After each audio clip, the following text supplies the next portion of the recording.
ఒంగోలులో 8 ఏళ్ల క్రితం ఈ టాయిలెట్లు ఏర్పాటు చేశారు. బహిరంగ ప్రదేశాల్లో మలమూత్ర విసర్జన చేయకుండా ఈ టాయిలెట్లు వినియోగించుకునేలా వీటిని ప్రత్యేకంగా డిజైన్ చేశారు. నగరంలో జనసంచారం ఎక్కువగా ఉండే ప్రాంతాలను గుర్తించి అక్కడ ఈ టాయిలెట్లు ఏర్పాటు చేశారు. స్వచ్ఛ సర్వేక్షణలో భాగంగా ఏర్పాటు చేసిన ప్రతి ఈ టాయిలెట్ వద్ద నాటి ప్రముఖ క్రికెటర్ సురేష్ రైనా ఫోటోలు ఉన్నాయి. లక్షలాది రూపాయల ప్రజాధనం వెచ్చించి ఏర్పాటు చేసిన ఈ టాయిలెట్లు ప్రారంభించిన కొద్ది కాలానికి మూలన పడ్డాయి. ఒంగోలులో జనసంచారం ఎక్కువగా ఉండే దామోదరం సంజీవయ్య కూరగాయల market, Kurnool road flyover bridge, Laripeta రైతు బజార్, రైల్వే ఓవర్ బ్రిడ్జి వంటి ప్రాంతాల్లో 2008లో ఈ టాయిలెట్లు ఏర్పాటు చేశారు. ప్రతి టాయిలెట్లో రన్నింగ్ వాటరు, సబ్బు, శానిటైజర్ ఉండేలా చర్యలు తీసుకున్నారు. నిత్యం నీరు అందుబాటులో ఉండేలా ప్రతి టాయిలెట్ వద్ద మోటార్ ఏర్పాటు చేశారు. ఈ టాయిలెట్ల నిర్వహణ చూసేందుకు ప్రతి దాని వద్ద ఒకరిని నియమించడం జరిగింది. షాపింగ్ చేసేందుకు, మార్కెట్లో వస్తువులు కొనుగోలు చేసేందుకు వచ్చేవారు మలమూత్ర విసర్జన సమయంలో ఈ టాయిలెట్ వద్దకు వెళ్ళి సెన్సార్ రూపంలో దాన్ని ఉపయోగించుకోవచ్చు. రూపాయి కాయిన్ స్లాట్లో వేస్తే ఆటోమేటిక్గా టాయిలెట్ తలుపు తెరుచుకుంటుంది.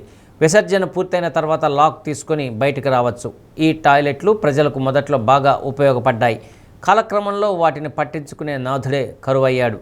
దాంతో ప్రజలు వాటికి పూర్తిగా దూరమయ్యారు. ఈ టాయిలెట్లలో ఉన్న మోటార్లు, చిన్నపాటి కరెంటు వస్తువులు అపహరణకు గురయ్యాయి. చివరకు చిన్నపాటి పైప్ లైన్లు కూడా పీక్కొని వెళ్ళారు. చిన్న ఇనుప వస్తువులను కట్ చేసుకొని వెళ్ళారు. దాంతో లక్షలాది రూపాయలతో ఏర్పాటు చేసిన ఈ టాయిలెట్ల రూపురేఖలు పూర్తిగా మారిపోయి అలంకారప్రాయమయ్యాయి. ఇప్పటికైనా అధికారులు స్పందించి ఈ టాయిలెట్లకు మరమ్మతులు చేయించి ప్రజలకు అందుబాటులో ఉండేలా చూడాలని ప్రజలు కోరుతున్నారు.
నా పేరు మాధురి. మేము ఒంగోలులో షాపింగ్కి అలా వచ్చినప్పుడు అనేక రకాలుగా ఈ టాయిలెట్స్కి వెళ్ళడానికి ఇబ్బందికరంగా ఉంటుంది.